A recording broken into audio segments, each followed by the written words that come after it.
Oh hi there big boys, welcome to my review of Potion Party for Nintendo Switch. This game's kind of fun. To be fair, it's basically Overcooked but with potions. What else do you need, really? Yeah, it's okay. It's probably best in local multiplayer, to be honest. I haven't played local multiplayer, I'm not gonna lie. But I can imagine what it's like. I have only played it single player, unfortunately. I don't have any friends. And my Joy-Cons do not like to work when they're taken apart from the Switch for some reason. Don't know why. Doesn't matter. Anyway, it takes a while to do anything, and it's kind of confusing on how to actually do things at all, to be honest. There's a tutorial, and the first level does sort of guide you a bit, but even then, there's so many steps just to making one potion, and then later on you get more mechanics to make it a lot more complicated. It's kind of odd. I'd like a little bit of a system to sort of give you like a little nudge, being, oh look, because a lot of time it's pretty obvious that you just have to put this with this thing to get the next thing working, but you'd only know that if you've done it before, basically, and if you hadn't played it in a while, you'd have forgotten for sure. So yeah, that's something to be aware of. This game would definitely be best in local multiplayer because of the fact you've got so much to do all at once, and most of the upgrades consist of, oh yeah, there are upgrades, but I will get to that later.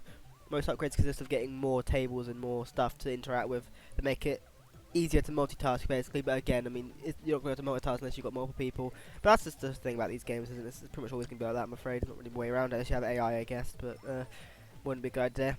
Pixel art's pretty decent, not the best, but does the job, looks okay.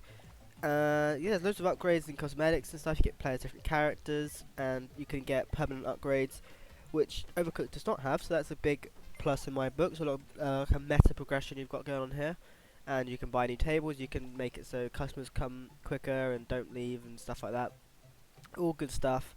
And it all seems like reasonable pricing, so you don't have to like grind missions forever and ever. I mean, you would have to do it a bit if you want all of them, but you know, it's fair. It seems pretty good. Yeah, there's 12 stages, which doesn't sound like a lot, but to be fair, the last one does take 25 minutes. So, and they do get up, you know, around the 10-minute mark, pretty sharpish. So, you probably get a good few hours in this game. Obviously, if you play as local mode player, you can probably get even more than that, and if you want to get all of the upgrades and stuff, you'd get even more. So yeah, it's not a bad game at all. I would recommend it.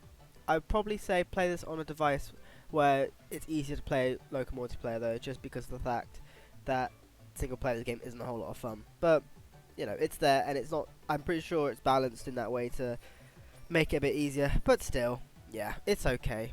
Anyway, thanks for watching, big boys. It's an important time, and bye.